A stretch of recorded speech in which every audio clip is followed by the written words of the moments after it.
सुप्रभात सभी छात्र छात्राओं और सभी प्रबुद्ध बुद्धिजीवी प्रतियोगी परीक्षा की तैयारी करने वाले अजीज मित्रों, मैं आपका मेरे कोचिंग संस्थान की ओर से और स्वयं अनिल कुमार स्टडी पॉइंट की ओर से आपका हार्दिक अभिनंदन करता हूं, आपका स्वागत करता हूं और आपके परिवार और आपकी सकुशलता की परमपिता परमेश्वर से ढेर सारी प्रार्थना करता हूं कि आपका परिवार सुरक्षित रहे और श्रेष्ठ रहे। देखो, आज हमारा जो टॉपिक है वो टॉपिक भूगोल से संबंधित है और भूगोल का जो टॉपिक है जिसमें प्रियदर से जो परसों हमने चर्चाएं की थी हमारे वीडियो में, उनमें हमने जैसे अनुदैर्यन, अनुप्रस्थ, पलायझील, खीटन, रन, टाट, ताराबोलिक, पैराबोलिक कई चीजों के बारे में विस्तार से बताया गया था, लेकिन समय की प्रतिबद्धता के मध्य कुछ चीजें बाकी रह गई थी। पहले हम वो पढ़ाते और फिर अरावली पर्वत श्रृंखला के बीच में हम आपसे चर्चाएं करते हैं। देखो, एक प्रश्न आता है कंपटीशन में और वो प्रश्न आता है खड़ी। ये प्रश्न पटवारी के एग्जाम में भी ये प्रश्न आ गया, ग्राम सेवक परीक्षा में भी ये प्रश्न आया और फर्स्ट ग्रेड के एग्जाम में भी आया। इसके साथ दो शब्द जुड़ते हैं। एक तो ये शब्द जुड़ता है कि इसका निर्माण किसने करवाया, तो इसके साथ एक शब्द जुड़ता है और उस शब्द का नाम है पालीवाल ब्राह्मण। ये एक जाति है ब्राह्मणों की और ये पालीवाल ब्राह्मणों ने इसका निर्माण करवाया। फिर ये चीज है कि इस खड़ीन की आवश्यकता क्यों महसूस हुई थी। इस खड़ीन की आवश्यकता ये हुई कि यहाँ मरुस्थलीय क्षेत्रों के अंतर्गत बालुका मिट्टी पाई जाती है और बालुका स्तूपों में जो कृषि की जाती है उस कृषि को भी खड़ीन कहते हैं। ये खड़ीन दो शब्द में आ गया। एक तो इसका शब्द का नाम जुड़ गया कृषि और कृषि के साथ एक शब्द जुड़ गया जो बालुका जो स्तूप है, उन बालुका स्तूपों में जो कृषि होती है स्तूपों के मध्य, उस बालुका स्तूपों के मध्य होने वाली कृषि को खड़ीन कहा जाता है। खड़ीन एक जलाशय जिसका निर्माण पालीवाल ब्राह्मणों के द्वारा इसका निर्माण करवाया गया था और ये वर्षा जल संरक्षण की विधि है। तो तीसरे नंबर पर आपसे प्रश्न पूछा जाता है, वर्षा जल संरक्षण की विधि कौन सी है? खड़ीन है, पालीवाल ब्राह्मण है, बालुका स्तूपों के मध्य कृषि का एक रूप है, उसको भी इसको कहा जाता है। फिर दूसरी चीज यहाँ होती है कि ये परंपरागत जल स्रोत है। देखो, आपसे एक बात पूछी जाती है, परंपरागत जल स्रोत यानी परंपरागत जल स्रोत क्या होते हैं? वो जल स्रोत जो पीढ़ियों से हमारे जल संरक्षण के संसाधनों के क्षेत्र में आते हैं उन्हें परंपरागत स्रोत कहते हैं। जैसे आपके तालाब है, टांका है, खड़ीन है, उसके बाद झीलें हैं, ये सब परंपरागत स्रोत आते हैं। एक बार रीट के एग्जाम में पूछा गया था परंपरागत जल स्रोत कौन से हैं, तो उसमें तालाब भी था और टांका भी था। तो ऐसी स्थिति में आपको प्रश्न का जवाब जो देना था वो टांका का देना था। कई बार एक जैसे शब्दों के रूप में भी शब्द पूछ लिए जाते हैं। दूसरी चीज यहाँ पर एक चीज आती है और वो चीज ये आती है कि ये जो खड़ीन जो बनी है ये कहाँ बनी है? जैसलमेर में बनी है। ये कहाँ पर इसका निर्माण हुआ है? तो आप इसके अंतर्गत एक शब्द लिखेंगे कि इसका निर्माण जो हुआ है वो जैसलमेर क्षेत्र के अंतर्गत इसका निर्माण हुआ है। दूसरी चीज यहाँ पर आती है कि ये जो आपकी खड़ीन जो निर्मित हुई है ये आज एक भारतीय कंपटीशन के अंतर्गत पूछा जाता है खड़ीन कहाँ है, तो राजस्थान में। खड़ीन कृषि कहाँ है? जैसलमेर में। बालुका स्तूपों के मध्य की कृषि को खड़ीन कहते हैं। पालीवाल ब्राह्मणों द्वारा बनाए गए धर्मार्थ जलाशय खड़ीन है। वर्षा जल संरक्षण के जैसलमेर क्षेत्र में खड़ीन है, परंपरागत है क्योंकि यहाँ पर बलुई मिट्टी पाई जाती है और बलुई मिट्टी के मोटे कण होते हैं और उसको एरिडोसोल कहते हैं। उन मोटे कणों के कारण ये चीज होती है। ये चार चीजें आपको क्लियर करनी है किसके अंतर्गत? खड़ीन के रूप से क्लियर करनी है, जो किस जिले में सर्वाधिक है? जैसलमेर क्षेत्र के अंतर्गत सर्वाधिक पाई जाती है। देखो, थार के मरुस्थल में कुछ हवाएं चलती हैं। हो सकता है कंपटीशन में एक दो प्रश्न ऐसे होते हैं जो आपको बता दिए जाते हैं, जैसे माउंट के बारे में कई बार आपके प्रश्न आ जाते हैं और माउंट में आप इस प्रश्न को क्लियर कर देते हो। लेकिन कई तरीके की हवाएं होती है। एक बार उन हवाओं के नाम मैं आपको बताता हूँ। एक तो माउथ हवा एक पूर्वाई है, यानी कि दूसरी हवा है वो पूर्वाई है। तो एक हवा है पूर्वाई है, एक माउथ है, एक लू, एक बहमूल्य है, एक लू है, एक पूर्वाई है। ये कई हवाएं जो राजस्थान के अंतर्गत चलती हैं और एक पूर्वाई होती है। एक बात आप ध्यान से देखिए, पहले नंबर के अंतर्गत माउथ है, तो आप इस पे 2 प्रश्न बनाएंगे। किस माउथ का मतलब शीतकालीन जो वर्षा होती है वो शीतकालीन वर्षा को आप माउथ कहते हैं। कई बार आपको इसमें पूछा जाए तो आप लिखेंगे भूमध्य चक्रवातों से होने वाली बारिश को आप क्या कहते हैं, माउथ कहते हैं। और आप इस पे एक शब्द और है पश्चिमी विक्षोभ। विक्षोभ की जो बारिश होती है, उस पश्चिमी विक्षोभ की जो बारिश है, उस विक्षोभ की बारिश को भी माउथ कहा जाता है। दक्षिणी पश्चिमी मानसून जो बंगाल की खाड़ी से आने वाली हवाएं हैं वो क्या कहलाती हैं, वो कहलाती हैं पूर्वाई। कौन सी हवा में, दक्षिणी पश्चिमी मानसून।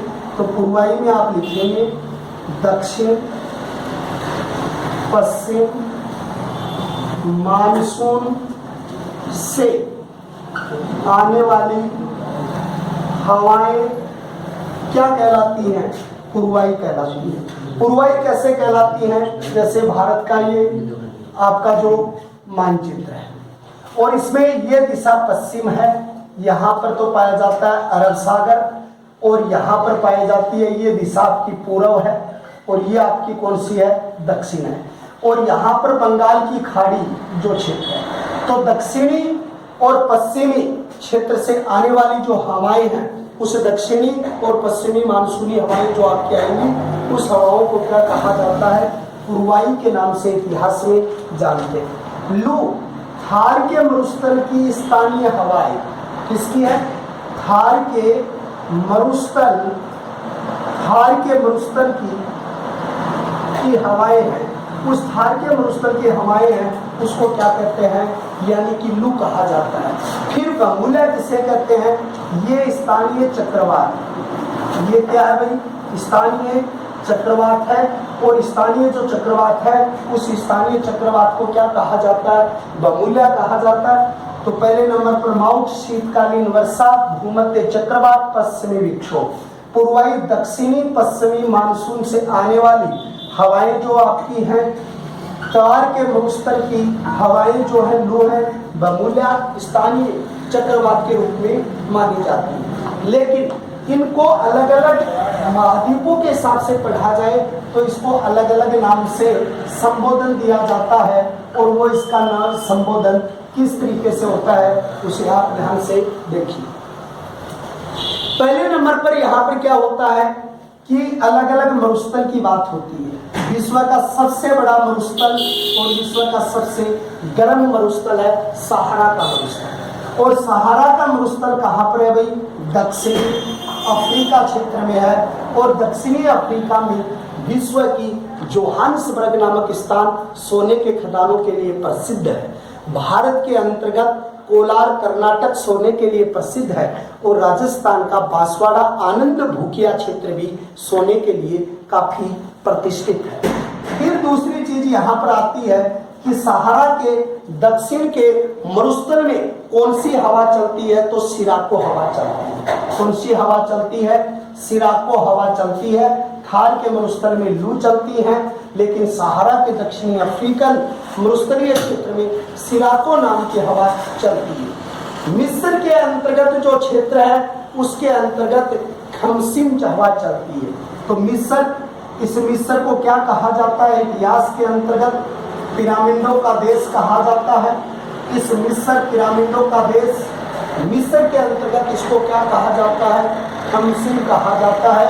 तो यहाँ से आप एक शब्द लिखेंगे, खमसिन शब्द किसे कहा जाता है, मिस्र के अंतर्गत जो हवा चलती है उस मिस्र की हवाओं को खमसिन कहा जाता है। नाइजीरिया क्षेत्र में इसे हमरटन कहा जाता है। तो आप लिखेंगे नाइजीरिया क्षेत्र है, उस नाइजीरिया क्षेत्र में हमरटन कहा जाता है। हमरटन कहाँ कहा जाता है? तो नाइजीरिया जो क्षेत्र है उस नाइजीरिया क्षेत्र में इन्हीं हवाएं जो इस प्रकार की समकालीन समसामयिक हवाएं चलती है उसको हमरटन कहते हैं। गिन्नी तट पर इसे डॉक्टर कहा जाता है। कौन से तट पर? गिन्नी क्षेत्र का जो तट है उस गिन्नी तट के ऊपर इसे क्या कहा जाता है? डॉक्टर के नाम से इसे इतिहास में जानते हैं। उत्तरी अमेरिका के जो पहाड़ी ढाल है, उत्तरी अमेरिका क्षेत्र के पहाड़ी ढाल है उनमें चिनकू कहा जाता है। कौन सा क्षेत्र है? उत्तरी अमेरिका। और उत्तरी अमेरिका का पहाड़ी ढाल है। कौन सा ढाल है? पहाड़ी ढाल। और पहाड़ी ढाल में इसको क्या कहा जाता है? चिनकू कहा जाता है। एक बार पुनः देखिए, सहारा के मरुस्थल सबसे गर्म मरुस्थल है और सबसे प्राचीन मरुस्थल है। ये जो सहारा का मरुस्थल कहाँ है? दक्षिणी अफ्रीका क्षेत्र में। इस सहारा के मरुस्थल में चलने वाली हवा कौन सी है? सिराकोर। भारत का मरुस्थल कौन सा है? थार का मरुस्थल है। कौन कौन से देशों के अंतर्गत आता है? पाकिस्तान व भारत क्षेत्र में आता है। भारत में कितना परसेंट है? 62। और पाकिस्तान में कितना है? 38। यहाँ गर्म हवा चलती है उसको क्या कहते हैं? लू कहते हैं। मिस्र देश है, इस मिस्र का नाम कंपटीशन में क्या आता है? पिरामिडों का देश है। पिरामिडों का देश मिस्र है, उसमें इसी तरीके की हवा चलती है, उसको क्या कहते हैं? खमसिन कहा जाता है। फिर अगला शब्द है नाइजीरिया। ये दोनों शब्द आपके लिए बड़े महत्वपूर्ण हैं। आप एक बार सेकंड ग्रेड के थोड़े पेपर उठा के देखना सब्जेक्ट के, और एक विशेष तौर से रीट का पेपर आप उठाओगे पुराना 2016 का, उसमें शिराक को देखेंगे। और अगर रीट सेकंड ग्रेड के पेपर उठाओगे तो आपको दोनों मिलेंगे। हमरटन किस कहाँ कहा जाता है? इसको नाइजीरिया में। और गिन्नी तट क्षेत्र में जो इस तरीके की हवाएं चलती हैं उसको डॉक्टर कहा जाता है। लेकिन उत्तरी अमेरिका का जो पहाड़ी ढाल है, देखो एक चीज मैं आपसे बताऊं, यहाँ पर मोस्टली देखिए, दुनिया का सबसे तीव्र ढाल वाला पर्वत कौन सा है? तो वो भारत में है, और भारत में भी पीओके क्षेत्र में है। पीओके क्षेत्र में कौन सा? राका पोसी, यानी कि दुनिया का सबसे तीव्र ढाल वाला जो पर्वत है वो राका पोसी पर्वत है। और यानी कि अमेरिका के उत्तरी ढाल जो है पहाड़ी क्षेत्र है उनमें एक हवा चलती है, उस हवा का नाम क्या है? चिनकू नाम है। फिर यूरोप में इसको फोन कहा जाता है, और इसको यानी सूडान में हबूब कहा जाता है। तो आप अगले रूप में आप यहाँ देखिए, तो इसमें और हवा कौन सी चलती है? यूरोप। और यूरोप में इसको क्या कहा जाता है? फोन कहा जाता है। और फोन कहने के साथ में यानी सूडान जो क्षेत्र है उस सूडान क्षेत्र में इसको हबूब कहते हैं। तो आप यहाँ लिखेंगे सूडान, और सूडान क्षेत्र में क्या कहा जाता है? हबूब कहा जाता है। ये यानी कि उस क्षेत्र में चलने वाली हवाएं जो अलग अलग क्षेत्र के अंतर्गत अलग अलग नामों से जानी जाती हैं। अगर आप एक ही तथ्य को अगर लेते हो तो आप यानी इसमें थोड़ा सा एक चीज और पूछी जा सकती है। अगर आप यहाँ एसएससी के एग्जाम में बैठने वाले स्टूडेंट हो तो इस बात को याद रखना, आपके ये प्रश्न यूं आएगा कि निम्न को सुमेलित कीजिए। सहारा दे देगा, और सिराको दे देगा, मिस्र दे देगा, खमसिन दे देगा, नाइजीरिया दे देगा, हमरटन दे देगा, गिनी दे देगा, डॉक्टर दे देगा। यह चार ये नाम दे सकते हैं। तो इनमें आपको एक अंतर पूछा जा सकता है। आपको एक शब्द दे देगा कि जैसे आपको एक शब्द दे देगा बमूला, और एक शब्द आपको दे देगा पुरवाई, एक शब्द आपको दे देगा लू, ये तीन शब्द आपको दे देगा। अब आप यानी इनके आपको सुमेलित करवाएगा। बमूला मरुस्थल के अंतर्गत एक चक्रवात है स्थान, हवाई चक्रवात। और पुरवाई यानी बंगाल की खाड़ी से उठने वाला जो मानसून है। अब आप सभी मानसूनों को आप क्या कहते हो? अभी आप ये पश्चिमी और ये दक्षिणी। अब आप ये कहोगे कि सर दक्षिणी पश्चिमी कहां से हो गए? पुरवाई। देखो मानसून दोनों एक ही है। हाँ, ये यहाँ टकरा के वापिस घूमता है, लेकिन मानसून तो वही है। देखो पश्चिमी दक्षिण से ये, क्योंकि यही तो हवाएं यहाँ से उठ रही है, यही हवाएं यहाँ से उठ रही है, तो इसकी हवाएं जो आती हैं उनको पुरवाई कहा जाता है। लेकिन कई बार आप ऐसा सोचते हो कि जैसे मारवाड़ी में हमारे बुजुर्ग कहते हैं कि झोला मार गया फसल को, ये क्या होता है भाई? ये भी पुरवाई होती है कि जिसको कई बार कहते हैं पूर्वा और पछुआ। कहते हैं आज पछुआ चल रही है, बारिश आ सकती है। आज पुरवाई चल रही है, ये हवा 3 दिन से चल रही है, पूरे अनाज को उठा लिया।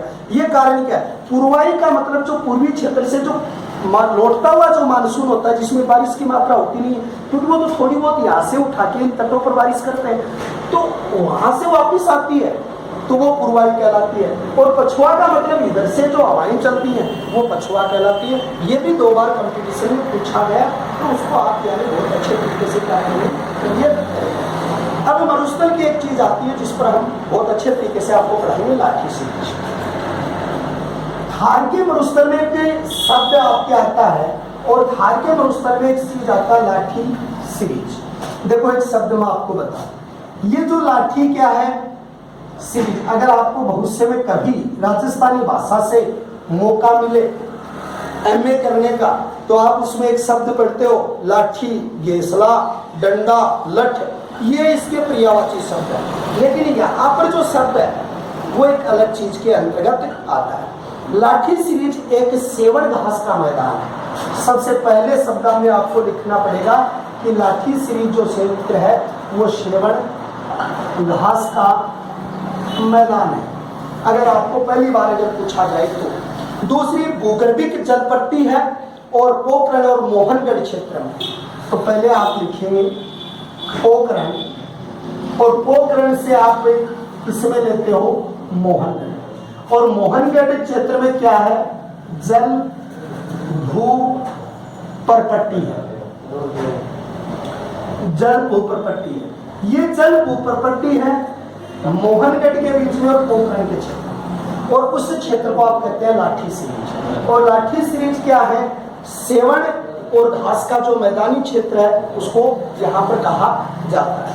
ये लाठी सीरीज है, इसको नखली स्थान के नाम से भी जाना जाता है। ये लाठी सीरीज का क्षेत्र है उसको क्या कहते हैं, नखली स्थान के नाम से भी जानते हैं। तो नखली स्थान इसे कहा जाता है, जो लाठी सीरीज का जो क्षेत्र है उसको नखली स्थान के नाम से जानते हैं। यानी थार के मरुस्थल की पारिस्थितिकी तंत्र का सर्वश्रेष्ठ उदाहरण है। अगर आपको उदाहरण दे दे, थार के मरुस्थल, किसका भाई, थार के मरुस्थल के पारिस्थितिकी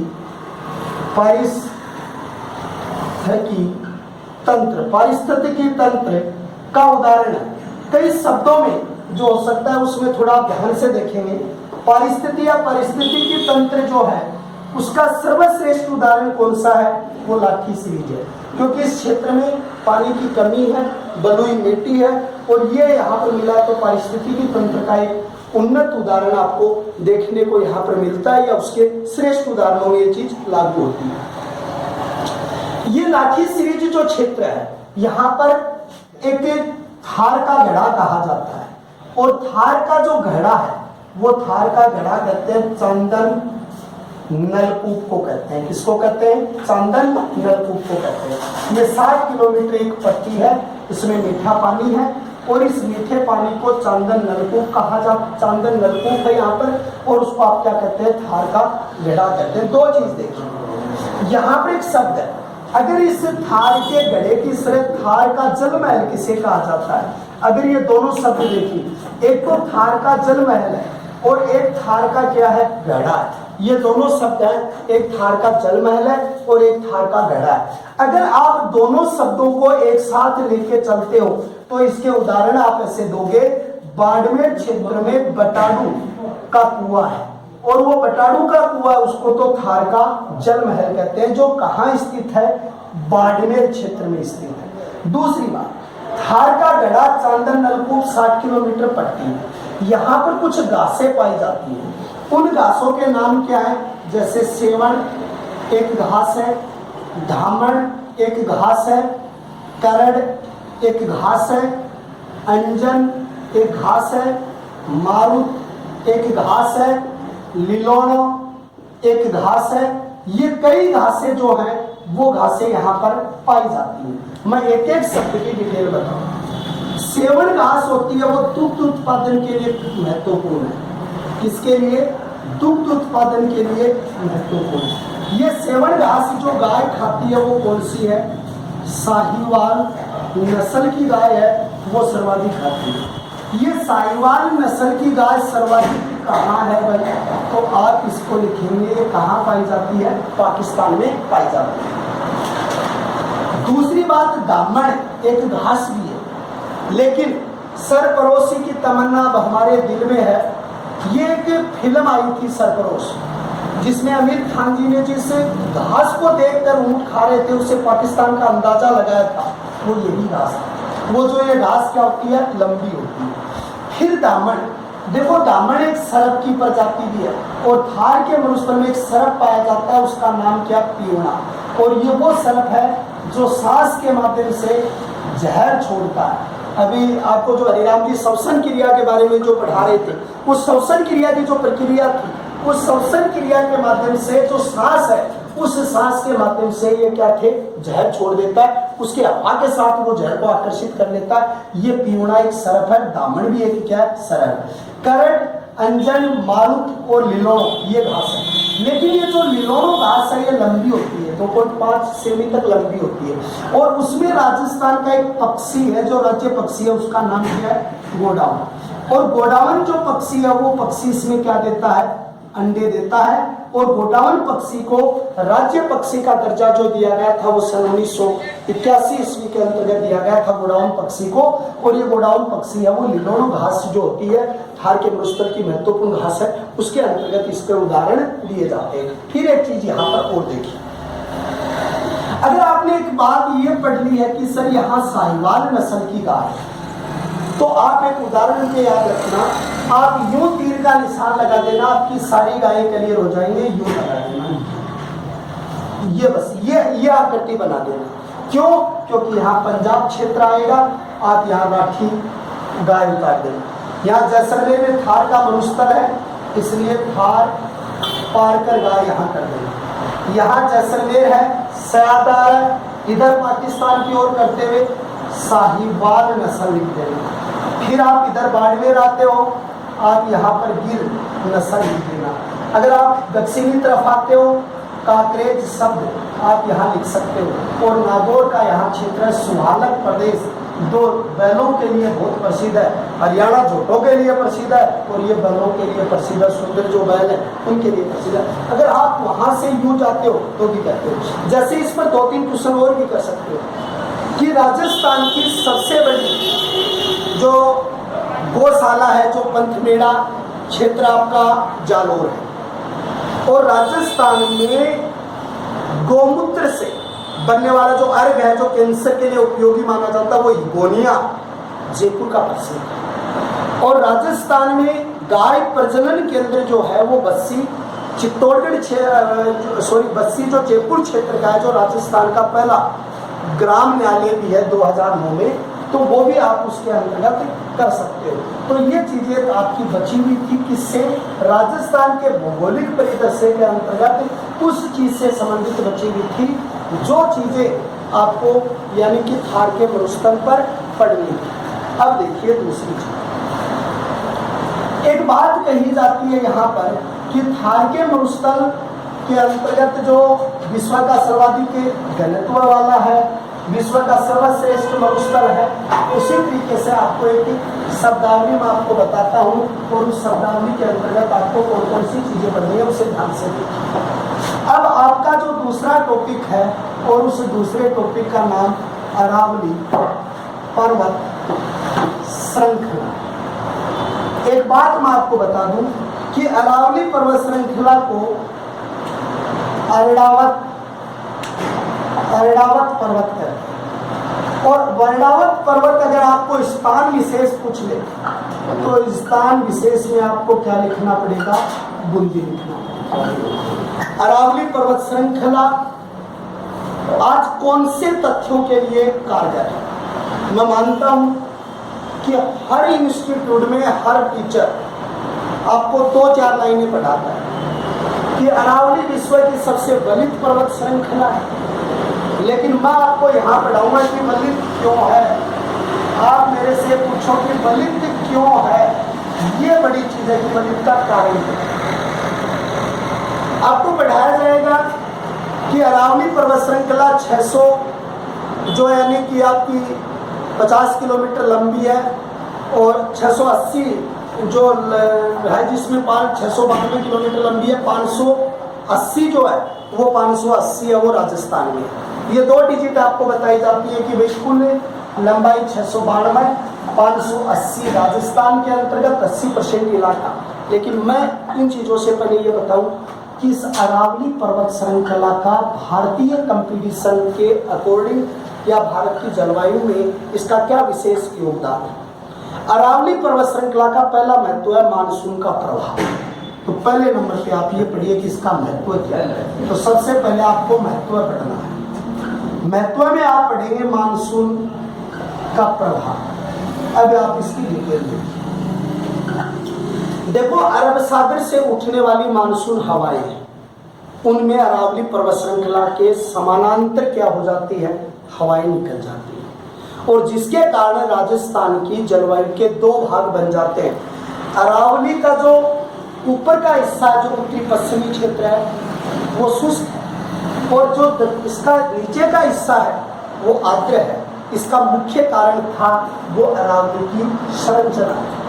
दूसरी बात देखिए, अपुआ तंत्र को के प्रभाव को प्रभावित करता है। किसको प्रभावित करता है? अपुआ तंत्र को प्रभावित करती है। अपुआ तंत्र को कैसे प्रभावित करती है? देखो, एक बात देखिए, गंगा और यमुना ये 2 नदियां हैं जो आपके इस क्षेत्र में अरावली पर्वत श्रृंखला की ये स्टेप आपकी यहाँ पर आती है। लेकिन ऊपर के हिस्से में देखिए, जो सिंधु नदी है, सतलज नदी है, ये पंजाब के ऊपर वाले इलाकों में बहती है। तो इन दोनों अपुआ तंत्रों को अलग करने का जो कार्य करती है वो आपकी कौन सी पर्वत श्रृंखला करती है? अरावली पर्वत श्रृंखला करती है। उद्योगों के दृष्टिकोण से भी महत्वपूर्ण। तीसरी बात कौन सी आती है? उद्योगों के दृष्टिकोण से महत्वपूर्ण है। क्यों है भाई? क्योंकि इसे खनिजों के भंडार है, खनिजों के भंडार है। जैसे आपका ग्रेनाइट आता है, सोना है, चांदी है, तांबा है, ये सारी चीजों से ये परिपूर्ण है। तो ये तीसरे नंबर पर जो प्रभावित करती है वो उद्योगों को भी क्या करती है? प्रभावित करती है, या उन पे भी रखा जाता है। ये सामाजिक तंत्र को भी क्या करती है? प्रभावित करती है। तो चौथा जो क्षेत्र है अरावली पर्वत श्रृंखला किसको प्रभावित करती है? सामाजिक तंत्र को प्रभावित करती है। देखो कैसे करती है। मानसून इसके समानांतर गुजरता है, 2 भागों में बट जाता है। अपुआ तंत्र को 2 भागों में सिंधु और गंगा दोनों अपुआ तंत्र को बांटती है कौन? अरावली पर्वत श्रृंखला। उद्योगों के दृष्टिकोण से खनिज यहाँ पर बहुत ज्यादा है, तो खनिजों के दृष्टिकोण से महत्वपूर्ण है। और सामाजिक तंत्र का मतलब है अरावली पर्वत श्रृंखला का जो शुरुआती हिस्सा है, सिरोही है, सिरोही क्षेत्र के बाद में जैसे जालौर का कुछ हिस्सा है, उसके बाद में उदयपुर है, डूंगरपुर है, डूंगरपुर के बाद प्रतापगढ़ क्षेत्र है, उसके बाद यानी ये सारे इलाके हैं। उसमें कौन सी जातियाँ रहती हैं? आदिवासी। और आदिवासी जो जातियाँ हैं उन आदिवासी जातियों में भी सबसे ज़्यादा कौन है? भील है, डामोर है, उसके अलावा ग्रासिया है, सहरिया है। ये सारी जातियाँ इसके अंतर्गत रहती है, उनको प्रभावित करती है। लेकिन एक बात मैं आपको बता दूं, ये चीज़ें 692 और 580 ये जो राजस्थान का प्रभाव जो है और ये बाकी ये तो सभी टीचर आपको बताएंगे। लेकिन हम जो इस चीज के बारे में करेंगे कि कैसे विस्तार हो, हम इसका एक चित्र बनाएंगे। यहाँ पालनपुर ब्रह्मखेड़ा लिखेंगे, खेतड़ी के पास 2 डिवीजन बनाएंगे, दोनों अलग करेंगे। रायसीन की पहाड़ियों तक 692 लिखेंगे, 580 इसका राजस्थानी विस्तार लिखेंगे, और फिर इसकी सभी चोटियाँ, पहाड़ियाँ और पठार इसके 3 हिस्से बनाएंगे। एक हिस्सा बनाएंगे चोटियों का, एक हिस्सा हम बनाएंगे दर्रों का, एक हिस्सा हम बनाएंगे पहाड़ियों का, और एक हिस्सा हम बनाएंगे पठारों का। ये 4 हिस्से में आपको अलग अलग रूप से आपको समझाऊंगा अगली क्लास में, चोटियों का, दर्रों का, पहाड़ियों का और पठारों का। जैसे आज मैंने बताया उसी तरीके से आपको उसकी डिटेल बताई जाएगी। तो मैं जहाँ तक सोचता हूँ कि अरावली का ये 4 प्रभावित क्षेत्र ये आपके बहुत बढ़िया क्लियर हुए। और आप बहुत बेहतर इसको समझ पा रहे हैं। मैं आपको एक बात का वादा करता हूँ कि धीरे धीरे इसी तरीके से मैं आपको आगे स्टेप बढ़ाऊँ। कल कुछ फोन आए कि सर आपकी स्पीड ज़्यादा है, तो मैंने आज कुछ कम करने का प्रयास किया, वो भी कम करने का प्रयास करूँगा। और मैं अगले वीडियो तक आपसे विदा चाहता हूँ और कल हम एक नए वीडियो के साथ आपके सामने उपस्थित होंगे। एक फ़ोन और आए थे कुछ पॉलिटिकल के बारे में, वो भी हम वीडियो जल्दी ही डालने आपके शुरू कर देंगे। तब तक के लिए हम आपसे विदा चाहते हैं और आपको सादर प्रणाम करते हैं, नमस्कार करते हैं और जय हिंद जय भारत। उसके साथ ही आपकी कंपटीशन की अच्छी तैयारी होती रहे, इसके लिए जो कोचिंग इंस्टीट्यूट नरेंद्रा का जो टेलीकॉम जो चैनल है, इसमें आपकी ऑनलाइन परीक्षाएँ जो एग्ज़ाम के जो प्रश्न हैं वो आपको भेजे जा रहे हैं, तो आप उसे देखेंगे और उनका सही तरीके से आप क्या देंगे, जवाब देंगे और बार बार आपको सूचनाएं इनकी पहुंचाई दी जाएंगी। तो आप उस चैनल को ये विशेष रूप से आप देखें और इसको पढ़ें।